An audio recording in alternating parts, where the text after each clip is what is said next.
Aleluia. Graça e paz, queridos. Amém. Aleluia. Podeis tomar seu assento. Para você que está em casa nos acompanhando, que Deus possa ter tocado sobre você também e que você tenha sido curado em nome de Jesus. Amém. Abra comigo a sua Bíblia no Evangelho de Mateus, capítulo de número 16, versículo 23. Mateus 16, versículo 23. Hoje é um culto de ceia e eu não pretendo me demorar para que a gente não termine o culto acima do horário. Amém? Todos acharam? Aleluia. 23 não, perdão. 24. Mateus 16, 24. Então Jesus declarou aos seus discípulos: se alguém deseja seguir-me, negue-se a si mesmo, tome a sua cruz e siga-me ou me acompanhe. Pode fechar os seus olhos? Aleluia. Pai, nós rendemos a Ti toda a nossa gratidão, Pai, porque as nossas vidas estão nas Tuas mãos. Pai, como nós temos dito aqui, fale com a Tua igreja, fale conosco. Ministra, Senhor, aos nossos corações. Fala aquilo que precisamos ouvir, não o que desejamos ouvir. Mas que sejamos, ó Deus, transformados, impactados através da Tua palavra. É o que eu te peço em nome de Jesus. Amém. Amém, queridos. Amados, eu sei que nesses últimos dias, nesses últimos tempos, muito tem se falado de avivamento, tudo tem se falado daquilo que Deus está fazendo fora da nossa nação.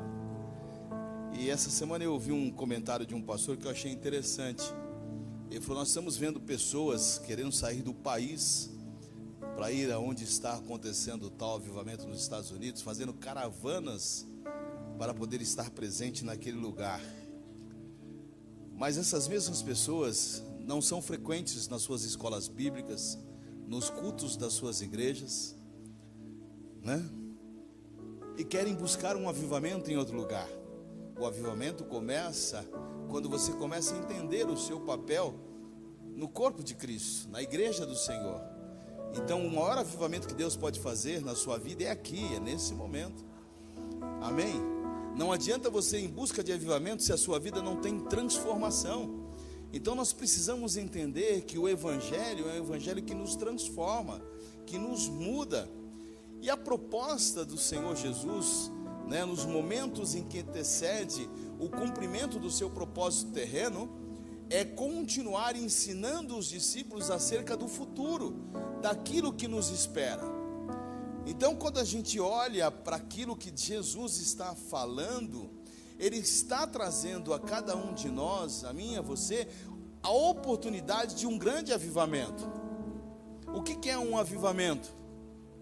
O que é ser avivado? É passar a ter uma nova vida, uma nova perspectiva de vida.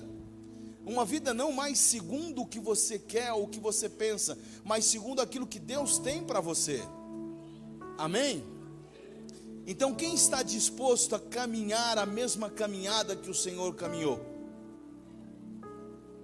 Ninguém. Quem está disposto? Percebe, irmãos?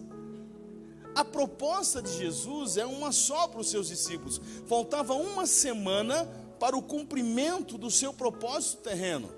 Jesus estava para ser crucificado. E aqueles momentos que antecederam essa semana, Jesus continuou ensinando. Então, quando Jesus percebe isso, Ele traz à tona e toma algumas decisões cruciais para o seu propósito na terra. E a última semana de Jesus foi uma semana extremamente difícil como ser humano. Quem aqui já não teve uma semana difícil? Levante a mão. Quem não teve? Fala assim: poxa, as minhas semanas, né, são difíceis. Todos nós tivemos uma semana difícil. Não tivemos? Mas o interessante é que Jesus, nessa última semana que antecede o seu ministério terreno, ele continua trazendo alguns ensinamentos para nós. E uma das coisas que nós aprendemos com essa última semana de Jesus é que as escolhas, elas sempre dependerão de nós. Escolher caminhar com o Senhor ou viver uma vida em Deus depende de nós. Jesus nunca nos colocou de forma impositiva. Não, você vai ter que me servir. Não. Ele diz, aquele que quiser. Então aquele que quiser viver o melhor de Deus, aquele que quiser viver a plenitude daquilo que Deus conquistou na cruz, aquele que quiser viver uma vida em Cristo, é sua escolha. Então às vezes, irmãos, a gente quer fazer com que as pessoas caminhem o mesmo caminho e não vão caminhar. Por quê? Porque não escolheram servir a Deus. Não adianta você servir a Deus sem verdade. Não adianta você adorar a Deus se não for em verdade. Não adianta você caminhar com Jesus se não for em verdade. Não adianta você fazer parte do corpo se não for em santidade. Sabe por quê? Porque a escolha é sua. Viver ou morrer vai depender de você. Viver uma vida em Deus ou sem Deus vai depender de você. Jesus nunca vai te obrigar a servir a Ele, mas Ele vai dizer a você: a hora chegou. Se você quiser vir, algumas coisas precisam ser repensadas. E a primeira coisa que eu aprendo com essa última semana de Jesus, quando você começa a olhar todo o contexto histórico, você vai ver que a primeira decisão que nós precisamos ter é realmente receber a Jesus como Senhor da nossa vida. Você observa que o tempo antes, Jesus entra, né? E ele é recebido em Jerusalém com todas as honras, montado num jumentinho 0 quilômetro, um X1 da época, né? O X6, uma BMW. Ele é recebido em honra, como rei, né? Com todas as honras, com todos os méritos que o Senhor realmente precisava. Então uma das coisas que nós precisamos aprender, irmãos, é que precisamos realmente, se quisermos seguir ao Senhor, é reconhecer que Ele é o nosso Senhor. Ele é Senhor das nossas vidas. Eu não posso mais caminhar segundo o meu querer, mas segundo a vontade de Deus. Se eu não entender isso, irmãos, eu não estou seguindo a Cristo. Não adianta nada você querer servir ao Senhor e não caminhar segundo os caminhos que Ele mesmo percorreu. Confessar com os seus lábios que Ele é Senhor da sua vida, reconhecer com as suas ações que você verdadeiramente é um lavado, um remido com o sangue do Cordeiro, que a sua vida não pertence mais a você, mas pertence a Ele. Decidir receber Jesus como seu Senhor e Salvador, isso aconteceu no domingo antes da sua morte. E a segunda coisa que Jesus ensina com o seu ministério é que na segunda-feira ele vai ao templo e ali ele expulsa os mercadores, né? O pastor Ala pregou isso há um tempo atrás a respeito disso, dizendo por que a razão dessa comercialização, por que as coisas ganharam grandes proporções, né? Por força dos sacrifícios que eram feitos todas as vezes que eles iam até o templo. Então, para facilitar, porque nós gostamos de facilitar todas as coisas, ninguém quer ter trabalho. Então você ia sem nada e chegava ali e comprava os animais para o sacrifício. E isso começou a criar um grande comércio. Mas isso já não existia antes? Sim, existia antes. Por que Jesus chegou naquele momento e tomou essa decisão? Porque Ele nos ensina o seguinte, querido, que quando você recebe a Cristo como o Senhor e Salvador da sua vida, a primeira coisa que você tem que fazer é romper com as coisas erradas. Sim ou não? Então a primeira vez que Jesus, quando você recebe o Senhor como seu Salvador, a primeira coisa que Ele vem é romper com as coisas erradas. Não é porque estavam fazendo, não é certo, para de fazer, deixa de fazer. Sim ou não?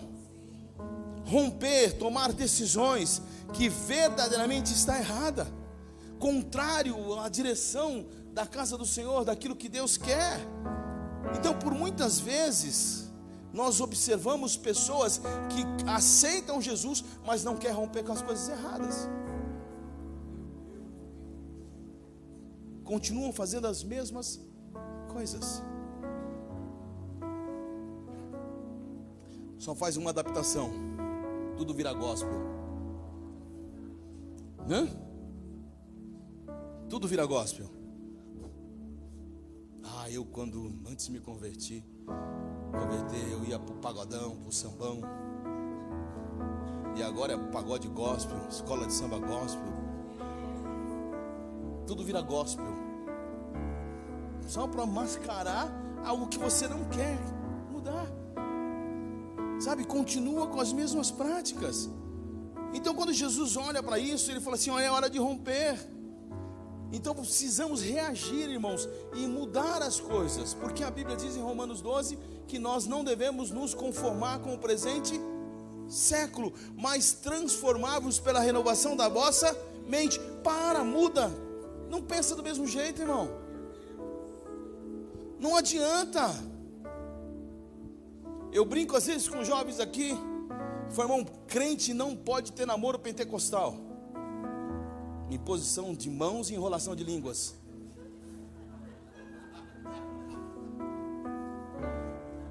Não pode, meu.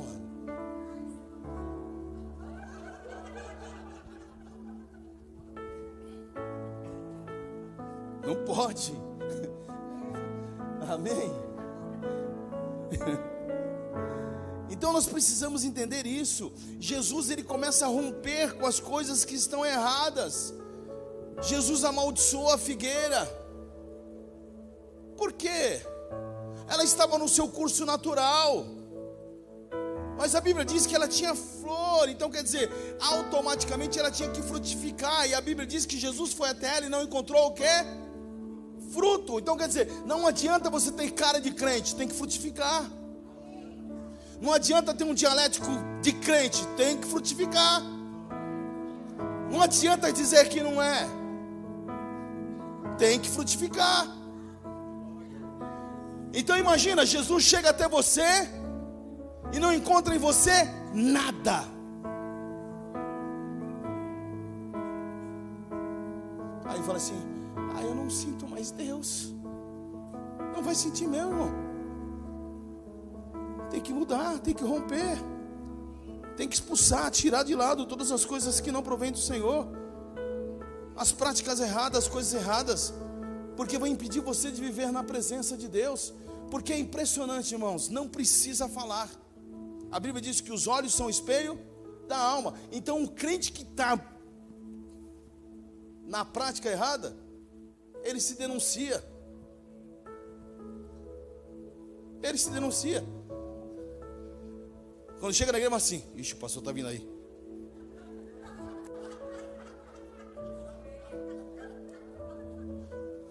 Já escrevo assim, porque se me pegar, vai denunciar. É notório, irmão. Não, e a paz é econômica. Paz.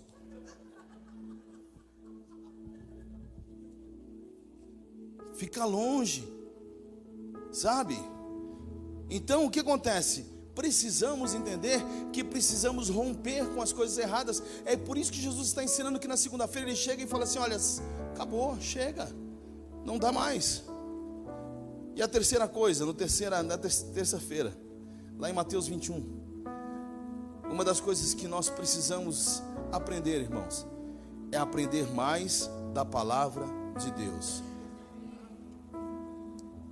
Sabe, havia vários assuntos que precisavam ser manifestados pelo Messias. E uma das coisas que Jesus começa a questionar é justamente as questões das práticas religiosas, onde as pessoas, por não conhecer mais o Senhor, elas começam a caminhar segundo os conceitos religiosos da época, mas ninguém praticava a verdade. Então não adianta nada você ter toda a informação e não praticar a palavra, não conhecer. Outro dia eu estava vendo um vídeo de um acampamento de uns jovens, aonde os líderes colocaram os adolescentes sentados assim, e com um balde de água começaram a fazer perguntas bíblicas, coisas simples, básicas. Irmãos, pensa você, todos eles foram inundados com os baldes d'água, porque não tinha nada.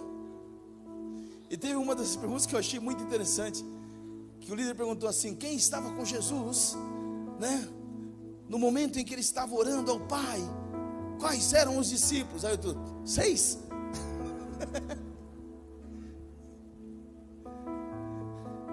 Então, irmãos, às vezes nós somos levados por esses erros, porque não conhecemos a Deus, nem a palavra de Deus, nem o poder de Deus. A nossa relação com Deus é muito raso.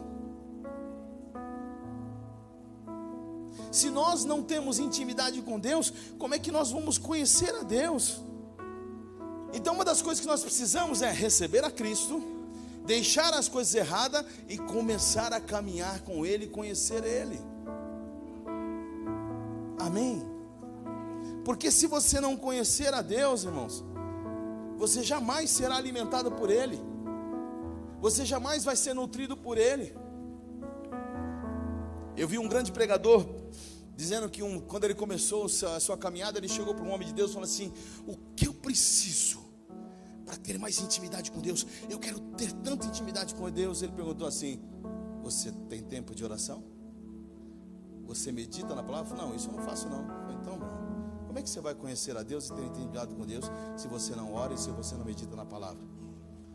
Então qual é o crente que vai ter realmente intimidade com Deus e saber os princípios de Deus se não ora e se não medita na palavra? Vai ficar sentado no banco de igreja sendo alimentado pelos cultos de domingo e de quarta-feira? Isso quando vem. Porque tem uns crentes aí que faz rodízio. Acho que tem uma placa celestial: dia sim, dia não. Ele não pode vir porque está em rodízio.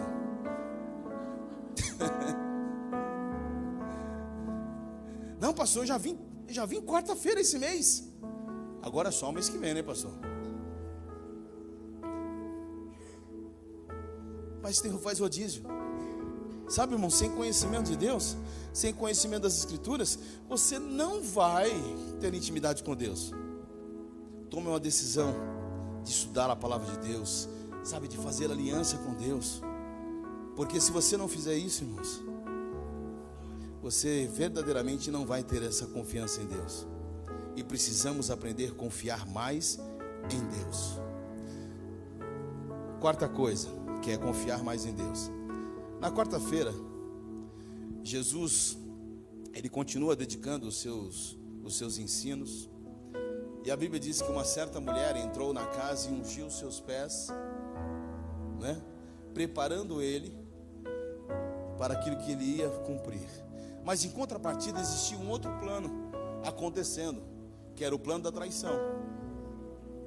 Jesus seria traído. E o interessante é que você observa que mesmo ele sabendo que estava caminhando para aquilo que ele foi proposto, algumas outras coisas estavam acontecendo.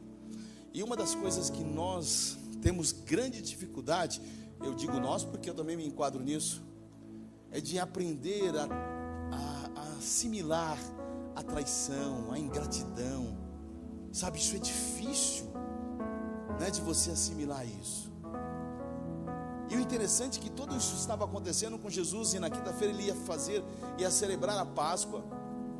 E ele, sabendo que isso tudo ia acontecer, ele tinha confiança plena naquilo que lhe foi proposto. Então, imagine você sabendo, né, que alguém está honrando por aquilo que de fato você representava, e em contrapartida tinha alguém que estava por trás manipulando para que você fosse traído.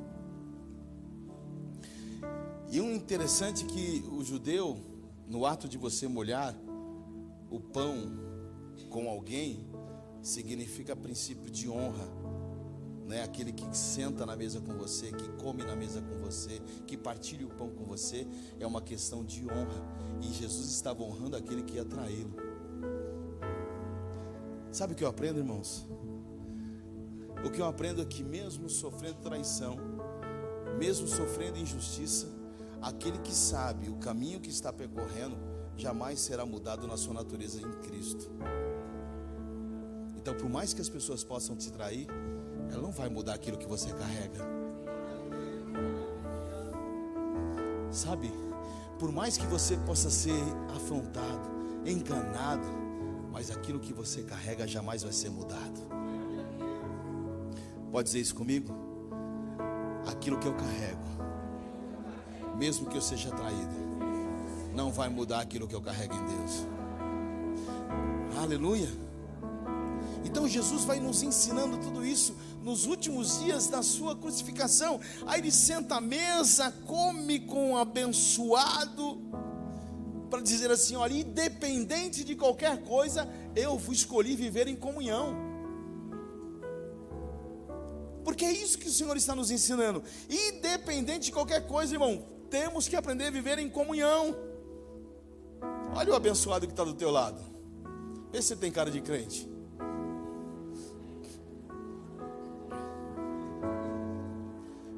Vê se ele tem cara de crente. Se ele é um João, se ele é um Judas, se ele é um Tiago, se ele é um Pedro. Nós temos que aprender a viver cada um com as suas indiferenças.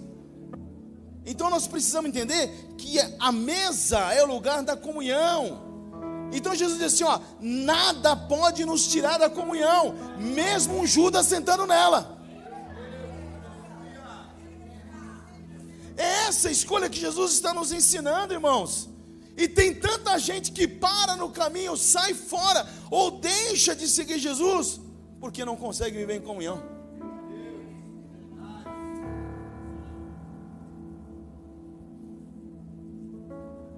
Eu partilhei um vídeo com louvor hoje, que mexeu comigo. O rapaz foi fazer um trabalho numa outra igreja, e aí ele estava falando com o pessoal do louvor, e falando assim, que aquele que caminha na adoração e não senta para comer um pastel, viver uma vida fora do altar, sem comunhão, não é digno de subir aqui. E foi interessante que ele disse assim, e ele começou a pegar duro com o pessoal. Quando ele viu o guitarrista, é o guitarrista, né? O guitarrista estava chorando. E ele falou assim: tudo bem, toda vez que eu falo eu pego duro, o pessoal chora, mas aquele choro era diferente. E ele perguntou: rapaz, por que você está chorando? Ele falou: porque esse negócio da comunhão é importante. Ele falou: faz 15 dias que eu enterrei a minha irmã. E aí o pessoal do louvor começou a chorar porque não sabia o que ele estava vivendo. E ele disse: quando nós entendemos que somos parte de um corpo, quantos sobem aqui ou estão aqui porque passaram dificuldade hoje, não tiveram o que comer, tiveram a sua luz cortada, está faltando necessidade, e você não está nem aí.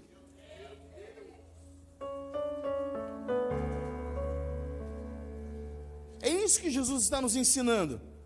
Irmão, a comunhão é a coisa mais importante, e nós não podemos abrir mão disso. Jesus sabia que quem estava na mesa era um traidor, e mesmo assim não tirou ele da mesa, não tirou ele do meio. Amém? Aleluia. Deixa eu acelerar aqui. Na sexta-feira, Jesus toma a decisão de viver em comunhão, e ele é levado, e é o cumprimento daquilo que a palavra de Deus diz. Jesus escolhe morrer para o mundo.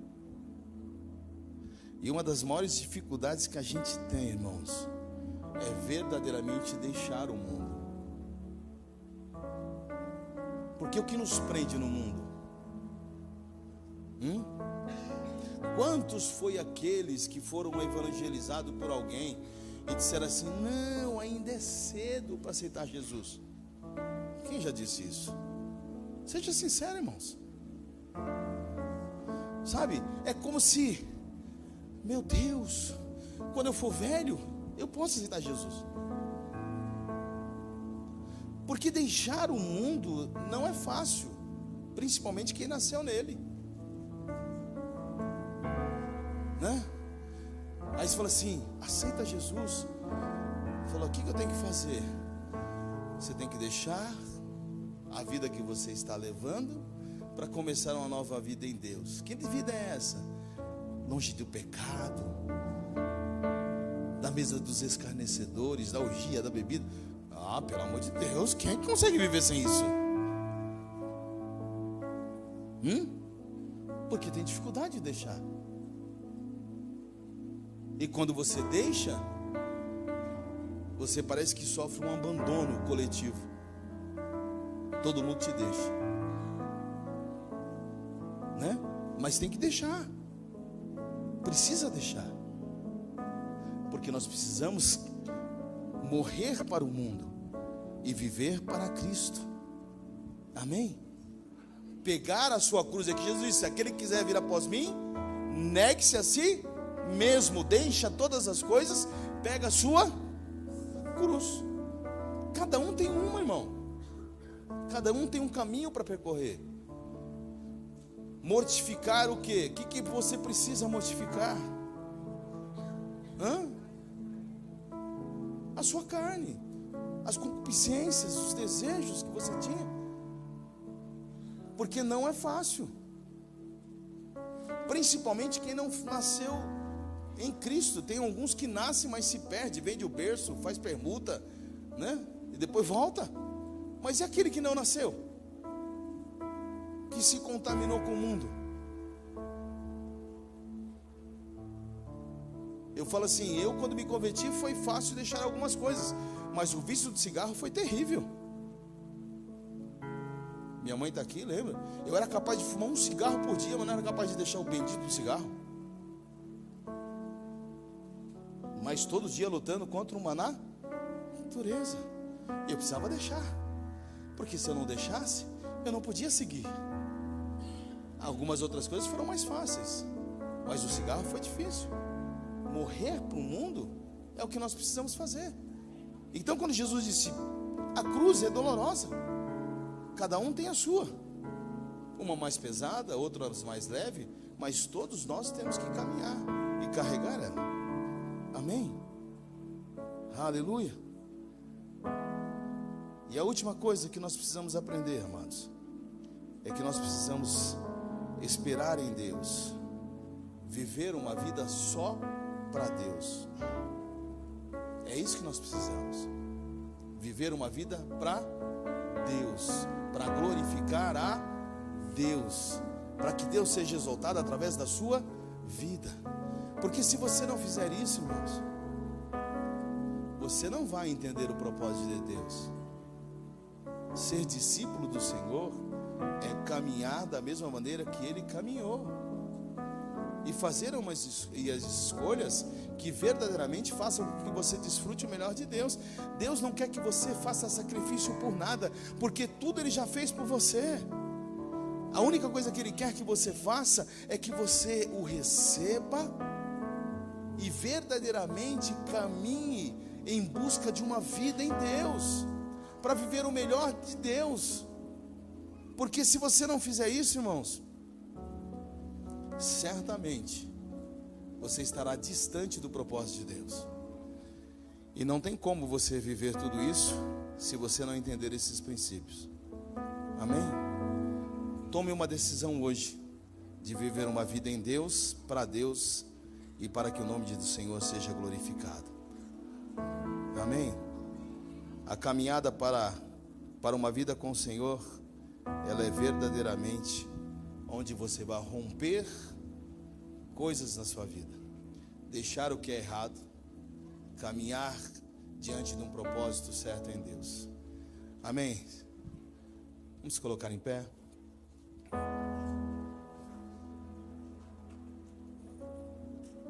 Falar, ai pastor, eu queria uma palavra melhor hoje. Eu também queria. Amém? Porque todos nós temos semanas que realmente somos colocados à prova diante do Senhor.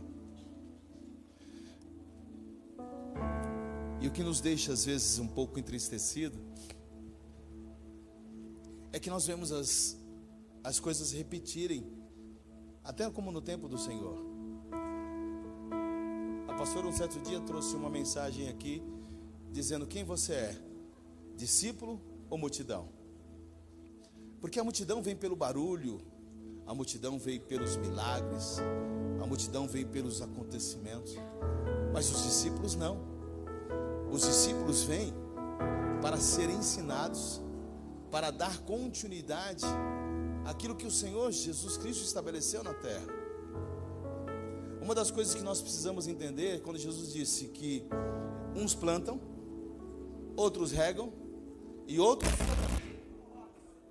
erram aqui.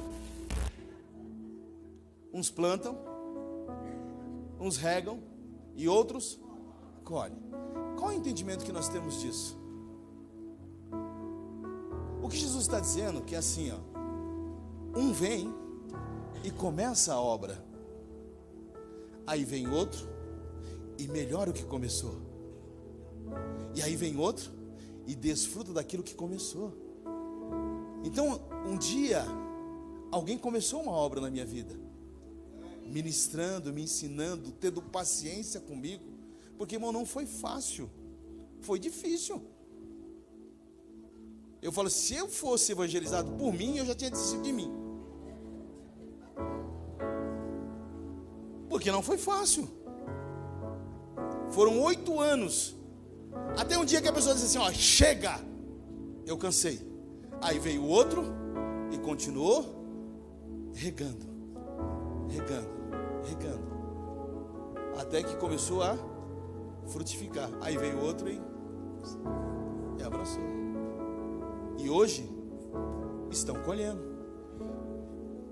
Então é isso que Jesus está dizendo. Quem quer vir após mim? Negue-se, toma a sua cruz e siga-me. Aleluia. E aí ele estabeleceu isso aonde? Na mesa. Todos os discípulos sentaram à mesa. Aqueles que tiveram dificuldade de dar continuidade, Jesus sabia. Outro traiu, mas ele não desistiu. Amém? Então esse momento é o momento de nós sentarmos à mesa do Senhor. A escolha é sua. Jesus não tirou o pão de Judas, eu também não vou tirar da sua mão. A escolha de você caminhar é sua. Se você tem pisado na bola, não se acha digno de sentar à mesa, Paulo, ele deu essa oportunidade para que você reflita, ensinando a igreja, porque o desejo do Senhor é que todos participem da mesa, que ninguém fique fora. Porque se você não participar da mesa, o que você está dizendo no mundo espiritual? Que você não tem parte com o que o Senhor Jesus fez por sua vida. Mas Paulo também traz outro entendimento. Aquele que come e bebe sem discernir, toma e bebe para a sua própria condenação. O que ele está dizendo? Aquele que come e bebe sem dar o devido valor, esse está trazendo para si condenação.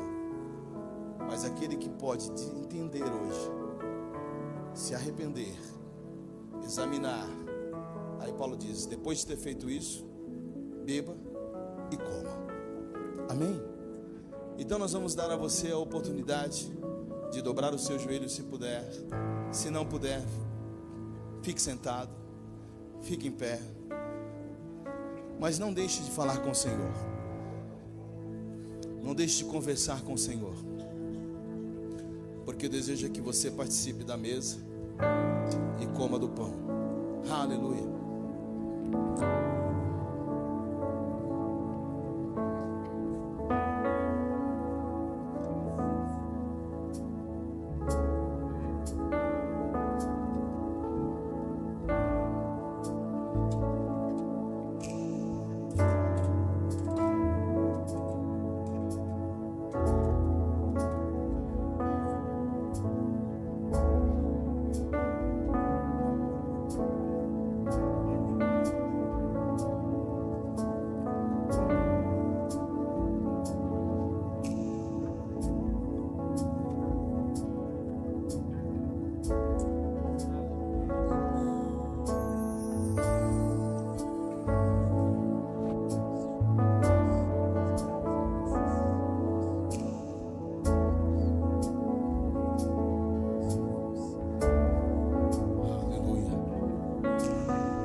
reunidos nesta noite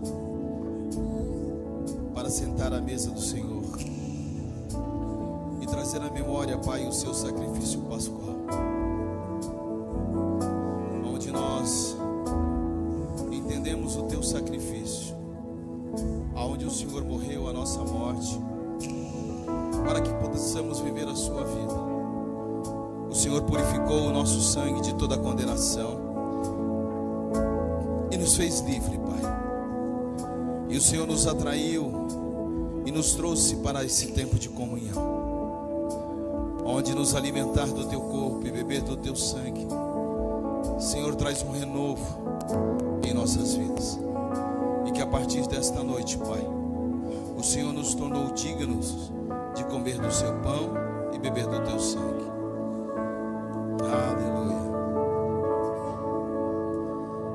Nós lhe damos graças, porque o Senhor é o pão vivo que desceu do céu. Pai, em nome de Jesus, Senhor, nós apresentamos diante do teu altar esse pão que representa o seu corpo que foi moído na cruz do Calvário, corpo que foi rejeitado, pisoteado, cuspido. Senhor, o castigo que estava sobre ti, Senhor, ele nos traz a paz. Pai, muito obrigado, porque o Senhor fez o sacrifício perfeito, o sacrifício vicário, ao qual o Senhor se entregou por nós. Pai, nós lhe damos graças porque hoje nós obedecemos a tua palavra e celebramos para relembrar o teu sacrifício, Pai. Abençoa, Senhor Deus, este dia e que todos possam participar, Senhor, e celebrar a vida. Em nome de Jesus, nós apresentamos diante do teu altar este pão, Senhor, e que a tua glória, o teu poder esteja sobre as nossas vidas, e que esse pão, ao tocar os nossos lábios, Senhor, venha trazer todos os benefícios da cruz do Calvário, a cura, a libertação, a salvação, tudo aquilo que Jesus conquistou por nós, em nome de Jesus. Amém, Senhor. Meu Pai querido e Pai amado, da mesma forma, Senhor, nós queremos apresentar no teu altar este cálice, Pai, que simboliza, Pai, o teu sangue vertido ali na cruz, Pai, através desse suco, Pai. Oh, Pai querido, sangue esse, Pai, que fez, Senhor, meu Deus, meu Pai, romper o véu de cima a baixo, Pai, para que pudéssemos entrar no teu santuário, Pai, para te agradecer e te dar graças, Pai, porque o véu se rompeu e nós podemos se achegar ao trono da graça, Senhor. Oh, Pai, abençoa esse cálice para que venha trazer vida e vida em abundância, em nome de Jesus. Aleluia. Podem servir.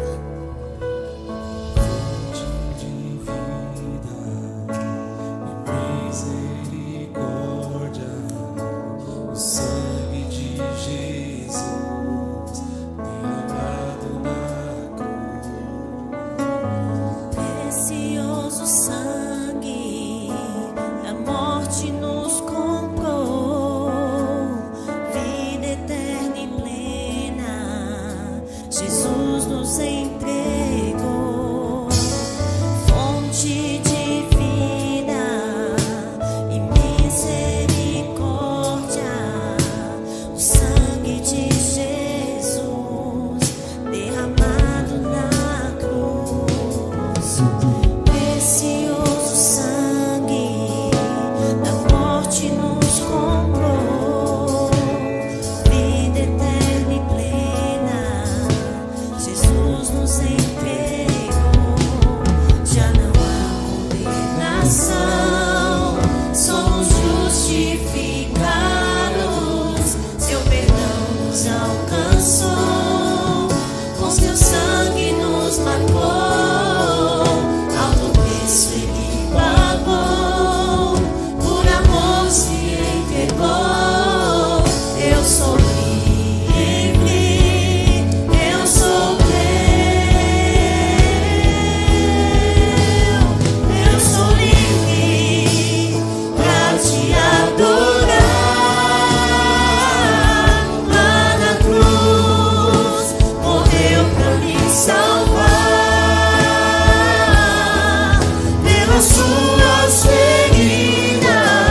Aleluia.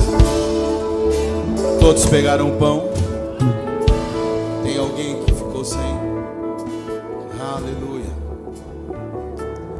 Paulo, escrevendo a sua carta aos Coríntios, ensinando a igreja, ele disse: na noite em que o Senhor Jesus foi traído, ele tomou o cálice, ele tomou o pão e, tendo dado graças, disse: esse é o meu corpo. Corpo este que é partido por vós. Pai, muito obrigado. Obrigado, Senhor, porque o Senhor levou sobre si toda a nossa condenação. O Senhor levou sobre si, Pai, todo o preço do nosso pecado. E o Senhor partiu, nos dando dois ensinamentos: que o mesmo que levava a condenação é o mesmo que nos alimenta. E o Senhor nos convidou para sentar à tua mesa,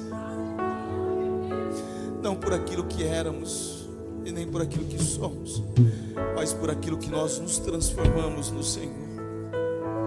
E hoje, Pai, nós sentamos à tua mesa, somos curados pela mesa, somos sarados pela mesa, Pai, onde nós temos comunhão com o Senhor, onde nós nos alimentamos do Senhor, e o Senhor é a nossa fonte de alimento. Obrigado, Pai, por nos tornar dignos de assentar à tua mesa, sem culpa, sem condenação, mas em santidade em ti, Pai. Em nome de Jesus, podeis comer. Aleluia.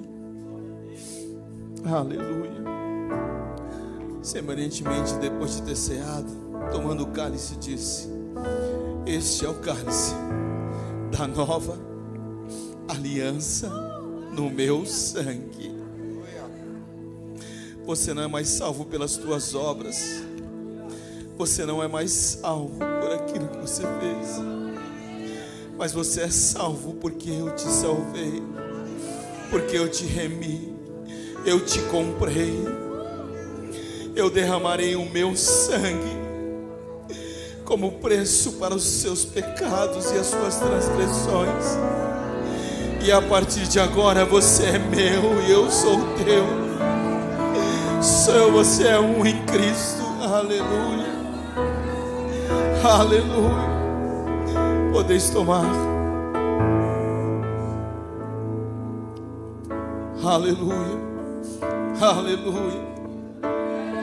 Aleluia.